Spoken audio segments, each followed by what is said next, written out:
은혜의 힘과 동역의 힘이란 제목으로 하나님 말씀 증거하도록 하겠습니다. 1절을 보니까 다윗의 마지막 말이다. 그러니까 무슨 느낌이 옵니까? 유언이다, 그런 얘기죠. 그러니까 유언을 할 때는 어떤 얘기를 할까요? 주로 핵심적인 것 또는 진심이죠. 뭐 유언하면서 거짓말하겠어요. 진심, 그리고 요약, 뭐 이런 의미가 있습니다. 두 가지 얘기하고 있어요. 1절부터 7절까지 얘기는 하나님의 은혜의 힘으로 살았다. 내 인생을 돌이켜보니까 하나님의 은혜의 힘이었다. 또 하나는 동역자들의 동역의 힘이 참 컸다. 그러니까 하나님의 은혜, 하나님과 이웃의 힘, 동역자들의 힘, 그게 나를 세웠다, 그런 얘기죠. 다윗의 왕국이 대단한 나라 같이 보이지만 다윗의 개인기에 의해서 이루어진 나라가 아니다, 그런 얘기죠. 나는 아니다. 하나님의 은혜였고 또 인간이라 할지라도 나는 아니다. 내 개인기가 아니라 많은 동역자들의 그 보이지 않는 손길이 있었기 때문에 오늘 이 왕국이 세워지게 되었다, 그런 설명을 하고 있습니다. 우리에게 주어진 메시지는 뭡니까? 우리도 다윗과 같은 이런 인생을 살기 위해서는 은혜의 힘으로 일해야겠죠. 하나님 바라보고 은혜의 힘으로 일하게 하옵소서. 또 하나는 동역자들의 동역의 힘으로 일할 수 있도록 도와주옵소서. 이 두 가지가 같이 있어야 이 다윗과 같이 능력 있는 인생 살 수 있다라는 것입니다. 그래서 하나님 은혜를 구하고 내 주변에 있는 동역자들, 그죠? 내 뭐 제자들, 뭐 내 동기들 또는 내 친구들, 그들이 힘을 합쳐서 뭘 이루는 거예요. 그런 능력이 임하는 우리 하나님 정도이기를 바랍니다. 첫 번째는 1절부터 7절까지 얘기인데 하나님의 은혜의 힘을 얘기하고 있습니다. 자기를 소개하는 게 중요한 것 같아요. 죽을 때니까 자기를 뭐라고 소개하느냐, 네 가지로 소개하는데 자기는 일단 부인해요. 나는 연약하고 부족합니다. 나다이. 그 다음 또 뭐라고 그러죠? 버크라이스트죠. 하나님의 은혜의 힘이 너무너무 컸습니다. 이걸 얘기를 하고 있다는 것입니다. 나는 약하지만 하나님의 은혜는 강합니다. 나의 힘은 약하지만 하나님의 은혜의 힘은 강합니다. 그런 얘기였다는 거예요. 네 가지 설명인데 1절 한번 읽겠습니다. 시작. 이는 다윗의 마지막 말이라. 이새의 아들 다윗이 말하며 높이 세워진 자, 야곱의 하나님께로부터 기름 부음 받은 자, 이스라엘의 노래 잘하는 자가 말하노라. 네 가지가 뭐냐면 이새의 아들이다라는 표현이 하나고, 높이 세워진 자, 수동태죠. 하나님이 높이 세워졌다는 거죠. 주가 높이 세우신 자, 그게 자기 두 번째 정체고, 세 번째는 기름 부음 받은 자. 기름 부음 받았다는 건 사명이거든요. 난 사명자다. 그 다음에 노래 잘하는 자, 이거 뭐 노래 잘해가지고 여기 있는 뭐 찬양팀 같은 그런 얘기가 아니고 예배자다, 그런 뜻이 예배자, 찬양하는 자, 예배자다. 그러니까 자기를 네 가지 설명했죠. 이새의 아들, 비천한 집안이다, 그런 뜻이거든요. 이새의 아들이다. 하나님께서 나를 높이 세우신 자다. 하나님의 은혜죠. 그리고 기름 부은 자다. 나는 사명이 있는 자다. 그리고 나는 무엇보다도 노래 부르는 자다. 하나님 앞에 노래 부르는 자다. 예배하는 자다. 이게 다윗이 자기 인생을 돌이켜보면서 하나님의 은혜의 힘 아래 놓여 있는 자신을 묘사하는 내용이었다는 거예요.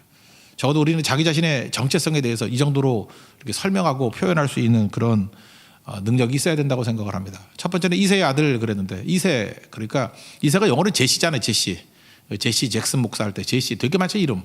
제시인데 지금은 유명한 이름이자 원래는 이새라는 이름이 이게 무명의 이름이었다는 거예요. 초라한 이름.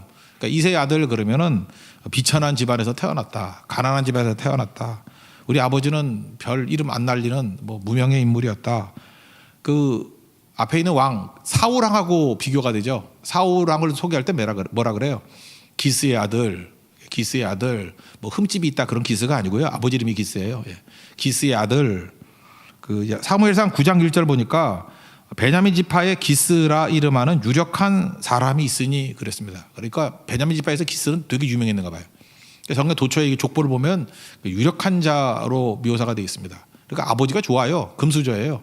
그러니까 기스의 아들, 그럼 어깨 힘이 들어가고, 이새의 아들, 그러면 이새가 누구야? 이런 존재였다는 거예요. 이제 감이 오시죠?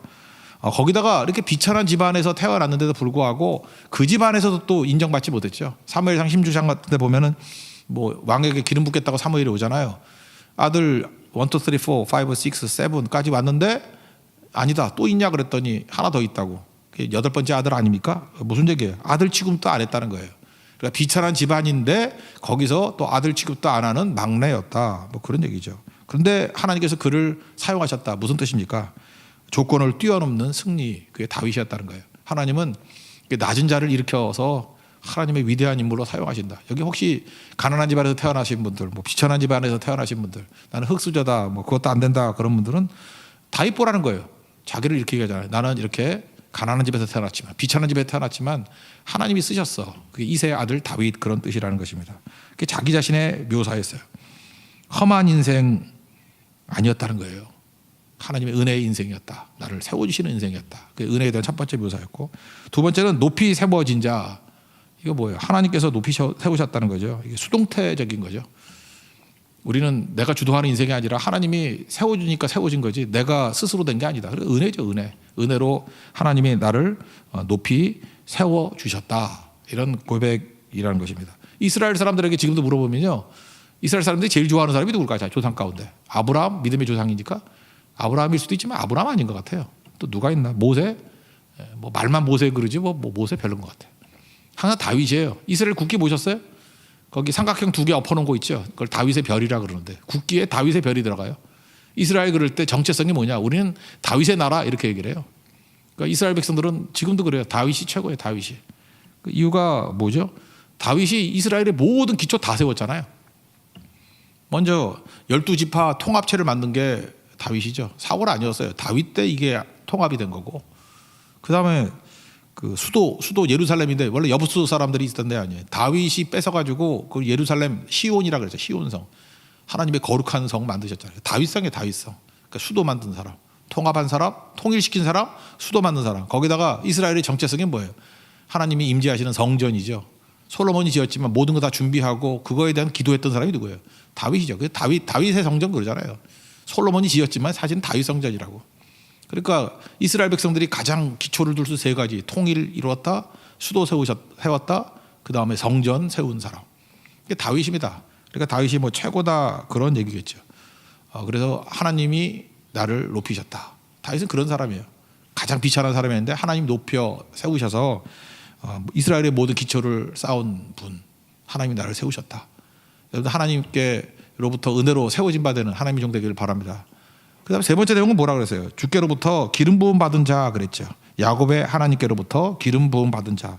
기름 부음 받았다라는 건 사명입니다. 기름 부는 종류가 셋이 있다 그러잖아요. 왕, 제사장, 선지자. 다 사명 있는 자거든요. 그러니까 부르심이 있었고 응답한 사람을 사명자라 그러잖아요. 부르심에 순종한 사람. 그러니까 다윗은 기름 부은 자, 또 다른 말로 하면 왕으로서의 사명. 그러니까 왕만 한 거 아니죠. 그는 선지자 역할도 했고 사실은 뭐 영적인 제사장 역할도 했던 뭐 그런 분이었다고 생각을 합니다. 사명이 있으면 좋은 게 뭐냐면 두 가지예요. 방향이 있고 중심이 있어요. 이걸 갖다가 어떤 이미지로 말한다 그러면 방향을 말해주는 게 나침반이죠. 그 다음에 중심은 뭐예요? 넘어졌다가도 일어설 수 있는 거 오뚜기. 그러니까 사명자는 항상 뭐 이렇게 중단될 수 있죠. 이렇게 하다가 보면. 그렇지만 사명이 있는 사람들은요 방향을 잃지 않아요. 주께로 가까이 주께로 가오니 하나님을 향해서. 근데 이 사명이 없는 사람들은요 한번 헤매면 어디서 찾아올지 몰라. 이게 방향을 못 잡아가지고. 그래서 처음 믿자마자 사명자 돼야 돼요. 사명자가 되면 지금 잠시 잠깐은 깽판친다 할지라도 그죠? 마지막에는 방향이 있기 때문에 거기를 찾아온다는 거예요. 방향만 올바르면 문제 없겠죠. 방향. 또 하나는 뭐예요? 넘어질 수 있죠. 7번 넘어져도 의인은 8번째 일어나잖아요. 이유가 뭐예요? 내 중심에 하나님 계시기 때문에, 예수님 계시기 때문에. 오뚜기 아니에요. 오뚜기 원리가 간단하죠. 중심에 뭐 무거운 뭐 쇳덩어리 하나 본드로 붙여놓은 거 아니에요? 너무 작은 것만 봤나? 그렇잖아요. 중심에 이게 묵직한 게 하나 달려 있으면 넘어져도 서잖아요. 오뚜기는 사가지고 넘어뜨리는 재미로 사는 거 아니에요? 우리 성도들 다시 하나씩 나침반하고 오뚜기 사가지고 하나씩 다 나눠줄까? 어차피 5월달에 뭐 어차피 줘야 되니까 뭔가를 줘야 되니까 돈도 안 들고 좋겠네. 나침반 하나, 오뚜기 하나. 이게 뭐예요? 사명자는 방향이 항상 있고 하나님을 향하는 방향. 북쪽을 갖다가 하나님이라고 써놓을까? 그런 거 하나 주문할까요? 항상 우리는 어디에 있든지 주반 향하는 존재예요. 오뚜기 그 분해에서 딱 보면 그 쇳덩어리를 예수님 이렇게 써놓을까? 예수님이 중심. 또 말씀 그런 되죠. 말씀이 중심이면 넘어져도 또 다시 일어나는 거죠. 넘어지는 게 재밌잖아요. 다시 일어나는 거. 이게 사명자라는 것입니다. 이 구약에서는 다윗이고 신약에서는 이 사명 그러면 생각나는 게 바울 아닙니까? 바울하고 너무 비슷해요. 바울이 에베소 장로하고 헤어지면서 사도행전 20장 24절에 나의 달려갈 길 방향이죠. 주 예수께 받은 사명. 그러니까 사명이 있으니까 달려갈 길이 명확하다. 방향 아니에요. 곧 하나님의 은혜의 복음을 증거하는 일을 마치려 하면은 그 방향이 뭐예요? 복음 증거예요. 복음 증거. 나의 생명조차 조금 더 귀한 것으로 여기지 아니한다. 무슨 얘기예요? 내 생명이 중심이 아니라 하나님이 중심이야. 그 중심이 다르다는 거죠. 그러니까 넘어지지 않아. 그래서 사명자가 뭔지를 보여주는 제일 중요한 말씀은 사도행전 20장 24절인 것 같아요. 방향이 명확하다, 중심이 명확하다. 그러므로 방향 잃지 않는다. 넘어져도 다시 일어난다. 다윗이 그랬어요. 신약에서는 바울이 그랬고, 세 번째는 여러분이 그렇습니다. 사명자 되십시오. 예, 그럼 절대로 넘어지지 않는 그런 인생을 살게 된다는 것입니다. 사명이 있어야 그래서 인생이 아름다워져요. 사명이 있어야, 사명이 내가 하나님 앞에 헌신하는 것 같이 보이지만 사명이 나를 보호하는 겁니다. 우리가 망가지지 않는 비결이 어디냐? 사명 있으면 그래요. 사명 있으면 잘 죽지도 않아요. 사명자는 죽지 않는다 그러잖아요. 언제 죽느냐? 다 이루었다 할 때 죽어요. 사명 다 이룰 때까지 안 죽습니다. 사명자 되십시오. 그 다음 네 번째로 다윗이 자기 자신에 대한 아이덴티티, 정체성이 뭐냐면 노래하는 자였다. 그게 뭐 예배자죠. 예배자입니다. 나는 예배자입니다. 이게 찬양했잖아요. 그게 다윗의 고백이죠. 자신을 예배자로 잊지 않았다라는 것입니다. 그래서 광야에서도 예배자였고 왕국에서도 예배자였고, 그 예배 너무 드리고 싶어가지고 성전 짓고 그랬잖아요. 광야에서 노래 짓고. 그 다윗이 누구냐라고 얘기하면 평생 예배자였어요. 워시퍼. 그죠? 우리도 그래요. 너 누구냐 그러면 예배자입니다. 그래서 오늘 뭐 할래? 그러면 예배부터 시작해야지. 그래서 이사가도 제일 먼저 하는 게 뭐 예배 드리고, 예배를 뺀다 그러면 인생이 아니야. 이게 다윗이었고, 이게 바울이었고, 이게 우리죠. 예배 없다 그러면 세상하고 다를 게 뭐가 있어요? 우린 누굴 예배하죠? 하나님을 예배하는 자, 그런 거죠. 예배하는 자다. 이게 우리의 정체성이라는 것입니다. 예배자다. 여기 재밌는 게 뭐냐면요, 다윗이 만든 단어가 하나 있어요. 뭘까요? 우리 교회에서도 제일 많이 얘기하는데 그게 할렐루야예요. 할렐루야. 이거 다윗이 만들었어요. 이거 확실해요. 다윗이 만든 거라고. 이거 뭐냐면은 이 컴퓨터 성경 같은 게 요즘에 있으니까 일반인들도 뭐 많이 보잖아요. 이렇게 딱 쳐보면 컴퓨터 성경에 보면은 할렐루야가 나오는 게 구약 성경에는 시편에만 나와요. 시편 말고는 없습니다. 할렐루야. 그럼 시편에만 딱 나와. 시편에만 딱 나오는데 23번 나옵니다. 시편에만 쭉 나와요. 시편 말고 할렐루야 찾으면 저한테 갖고 오세요. 내가 하나당 5만 원 줄게. 5만 원이 없으니까 500만 원 줄게. 500만 원. 없어요. 시편밖에 없어요. 그리고 또 어디 나오냐면 요한계시록 19장에 나와요. 4번인가 나와요. 그건 하늘에서 예배 드리는 장면. 그러니까 이건 하늘에서 천상 예배죠. 천상 예배를 드릴 때 요한계시록 19장에서 다윗이 할렐루야 그렇게 너무 좋아하는가 봐. 그래서 천국에서도 할렐루야 하는 것 같이 보여요. 이건 다윗이 만든 단어인데 이거 왜 만든 단어인지 알 수 있냐면 원래 그 히브리어에 있는 단어는 할랄이라는 단어가 있어요. 할랄. 할랄은 이게 일반 용어에서 쓰는 거예요. 일반 용어에서. 그래서 할랄이라는 단어가 자주 나와요. 근데 일반 용법에서 할랄을 쓸 때는 뭐냐 하면은 뭐 자랑한다. 그때 할랄이에요. 할랄 그럼 자랑 또는 의시된다. 뭐 같은 뜻인가? 자랑은 좀 중립적인 의미고 의시된다는 건 좀 꼴 보기 싫을 때 하는 얘기. 의시됨. 그리고 또 하나가 칭찬한다. 이건 격려한다. 이럴 때 할랄이라는 단어를 이렇게 써요. 이게 성구 사전에 보면. 그래서 할랄은 자랑한다, 의시된다, 뭐 칭찬한다. 근데 다윗이 하나님을 칭찬하고 싶은 거야. 우리 같은 보통 생각도 안 하잖아요. 그죠? 전능하신 하나님인데 우리가 뭘 칭찬해요? 기죽잖아요. 어메 기죽어. 뭐 이러는데 다윗은 달랐어요. 그냥 하나님께 은혜를 받았는데 또 어떻게 하면 하나님을 칭찬할까? 그러다가 하나님 칭찬합니다. 하나님께 박수를 그 뭐 이상하잖아. 그래서 지가 만든 거예요. 할랄에다가 야가 하나님이잖아. 여호와. 그래서 할렐루야. 여호와를 칭찬한다. 여호와를 자랑한다.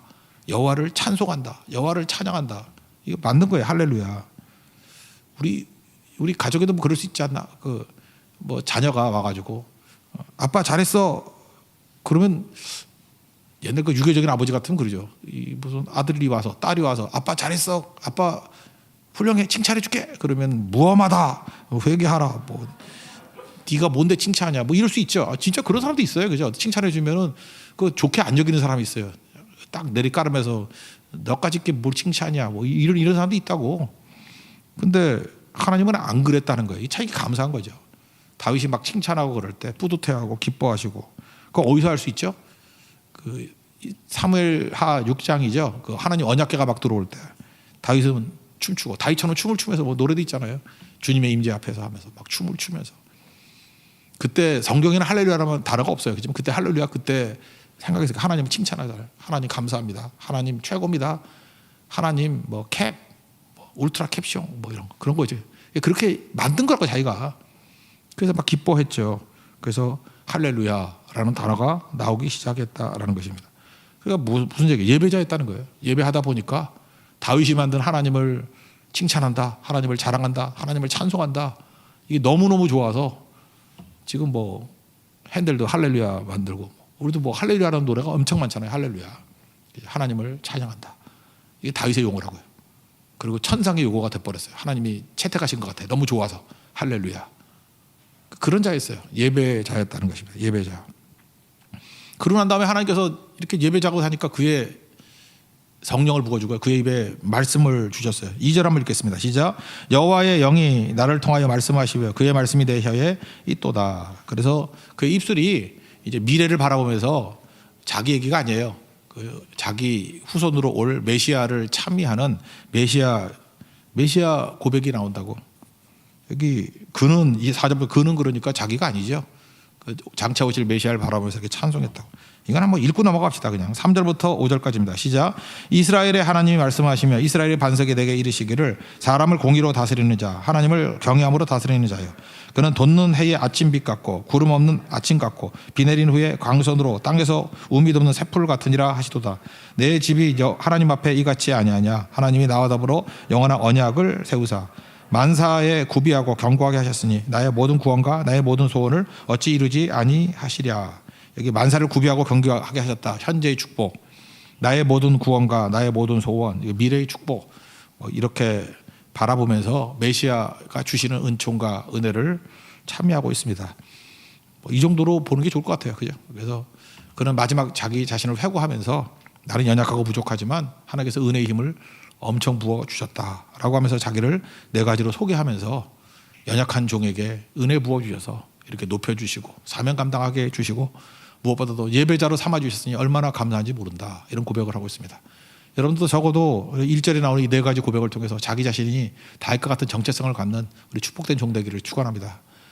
두 번째 내용은 이제 8절부터 마지막 39절까지인데 굉장히 긴 내용이죠. 이 내용은 뭐냐 하면 내가 내 인생을 살아왔던 것은 하나님의 은혜의 힘으로 살았지만 또 하나는 동역자들의 동역의 힘이 또 있었다는 거예요.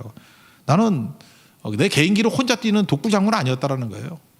하나님의 은혜 가운데 많은 동역자들과 함께 이 거룩한 나라를 이루었다. 지금 같으면 교회를 이루었다. 세상을 다스렸다. 그런 얘기죠.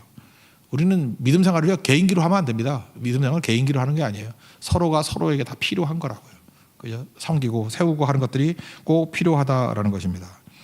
근데 여기서 또 다윗이 또 조바심이 있는 게 뭐냐 하면 동역자들의 수고를 무시하지 않습니다. 동역자들이 수고했다. 그렇지만 혹시 여기 너무 동역자들, 이 부하들에게 이름에 너무 집착할까 봐 하나님의 은혜의 힘이 내게 임했듯이 그들에게도 하나님의 은혜의 힘이 임했다. 그래서 너무 사람에게 주목하지 마. 그러니까 나를 설명할 때 하나님의 은혜가 있었고 동역자의 힘이 있었다 그러는 거지. 또 그렇다고 또 그 동역자들을 너무 깊숙이 들어가서 그들이 얼마나 훌륭한가, 그들이 얼마나 뭐 날고 뛰는가 그런 거 신경 쓰지 말라고. 그들도 동일하게 하나님의 은혜가 임한 거야. 그래서 사람은 사라지고 하나님의 은혜만을 바라보는 그러한 종이었다는 것입니다. 그래서 10절에 보니까 부하들 얘기하면서 여호와께서 크게 이기게 하셨다 이렇게 나와요. 그래서 이겼다 그러고 12절에 보니까 여호와께서 큰 구원을 이루시니라. 하나님께서 구원 주셨으니까 이긴 거지. 부하들이 훌륭하지만 그것도 그들도 승리하게 된 게 또 동시에 은혜의 힘이었다. 나로서는 동역의 힘이지만 그 한 사람 한 사람을 놓고 볼 땐 동일한 하나님의 은혜의 힘이었다. 10절과 12절 뭐 두 절 한번 읽어봅시다. 10절 시작. 그가 나가서 손이 피곤하여 그의 손이 칼에 붓기까지 브레셋 사람을 치니라. 그날에 여호와께서 크게 이기게 하셨으므로 백성들은 돌아와 그의 뒤를 따라가며 노력할 뿐이었더라. 이걸 꼭 말하고 싶은 거예요. 여호와께서 크게 이기게 하셨다. 12절 시작. 그는 밭 가운데 서서 막아 브레셋 사람들을 친지라. 여호와께서 큰 구원을 이루시니라. 그러니까 뭐예요? 이 부하들의 충성 보면 좋겠다. 또한 동시에 그들에게 임했던 하나님의 은혜도 봐야 된다라는 거예요. 그러니까 다윗은 항상 하나님의 은혜 없이 사람이 너무 높아지거나 사람을 너무 주목하거나 사람을 너무 존경하거나 하는 것에 대한 굉장히 두려움이 있어요. 그죠? 아닙니다. 사람이 아닙니다. 내가 아닙니다. 모든 영광은 하나님께. 그게 다윗이었다는 것입니다. 참 훌륭하죠. 이런 많은 동역자들과 함께 주의 일을 했다. 다윗은 잘 보면 하나님께 영광을 돌리고 또 하나는 이웃에게 영광을 돌렸어요. 그래서 나 혼자 잘 된 게 아니라 주변을 이렇게 위대하게 만들잖아요. 다윗 주변에는 훌륭한 사람이 많아요. 근데 우리 어떤 사람이냐? 교만한 사람의 특징이 뭔지 알아요? 주변에 맨 나쁜 놈만 있어. 왜냐하면은 자기가 교만하니까 다 뭐 안 되면 남 탓이야. 뭐 누구 때문에 안 되고 누구 때문에 안 되고 누구 때문에. 잘 보면 무슨 얘기에 말은 나는 훌륭하다 그런 뜻 아니에요. 마지막 되면 네가 제일 악질이야 이렇게 돼버리는 거죠.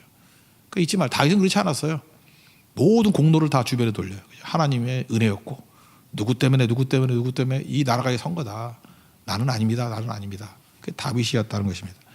참 멋지죠. 그러면서 다윗이 이러니까 부하들과의 관계 에피소드 하나만 잡는다 그러면 이런 거예요. 어떤 관계를 가졌느냐. 지금 여기 나오는 부하들 얘기는 그 자기 평생을 걸쳐서 막 시기가 섞여 있는 겁니다. 그러니까 이걸 시기순이라고 생각하면 안 되고 아둘람 굴에 있을 때였으니까 초창기 때 같아요. 400명, 600명 이렇게 따라다닐 때. 그때 이제 블레셋과 싸움을 벌이는데 르바임 골짜기. 르바임이란 말 자체가 거인이에요. 그러니까 블레셋에 거인족들이 많았잖아요. 그러니까 르바임이라는 거인 골짜기라는 자이언트 골짜기예요. 자이언트 골짜기. 르바임 골짜기에서 뭐 이렇게 대치하고 있을 때 그 아둘람하고 베들레헴하고는 19km 정도 떨어져 있거든요. 그러니까 가깝다고. 자기 고향이잖아요. 전투하다가 고향 쳐다보니까 고향집 보일 거 아니에요. 저기 우물에서 내가 옛날에 물 마셨는데 저 물이 최고야. 뭐 그랬는가 봐 혼자서. 야 저거 물 언제 한번 마셔보나. 그랬더니 제가 볼 때 이건 뭐 명령도 아니야. 혼자도 그럴 수 있잖아요. 여러분 그렇지 않아요? 뭐 살찔까 봐 안 먹는데 아유 시원한 콜라 한 잔 마셨으면 소원이 없겠다. 뭐 그렇게 말할 수 있잖아요. 그죠? 근데 그 콜라가 어디 있냐 하면 곰 3마리 가운데 있어. 근데 목숨 걸고 가가지고 곰하고 싸워가지고 피투성이가 돼가지고 그 콜라 가서 한 잔 드시죠. 그럼 그걸 어떻게 먹겠냐는 거예요. 그 얘기죠. 그랬더니 이 블레셋이 진치고 있는데 세 용사가 가가지고 물을 떠오네. 근데 이걸 어떻게 먹냐 그런 얘기죠.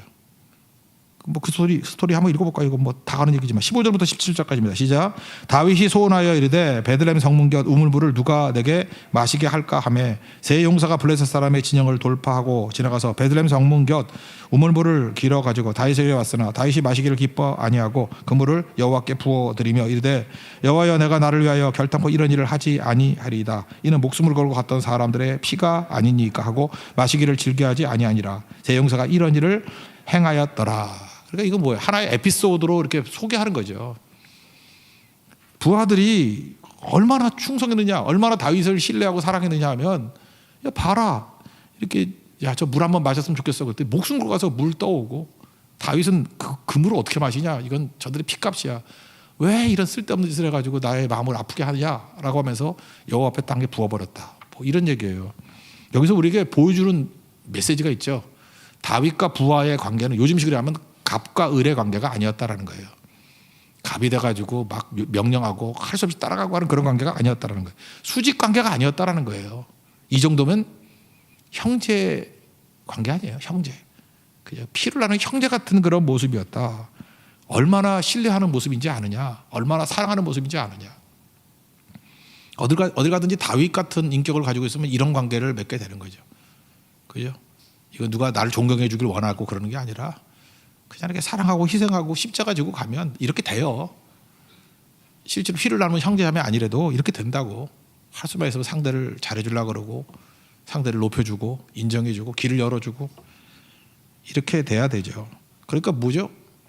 다윗은 부하를 세워주고 부하들은 다윗을 위해서 목숨 거는 관계였다. 이거 하나만 봐도 뭐 알 수 있는 거죠. 그러니까 대단한 거다 그런 얘기죠. 이게 이제 깊이라 그러면 다윗의 인간관계 깊이라 그러면 저는 또 하나 보니까 다윗의 인간관계의 그 넓이를 볼 수 있어요. 넓이. 자기 동족들 이스라엘 12지파 뭐 그들이 뭐 동지가 된 것 그건 뭐 이해가 되죠. 근데 여기 보니까요.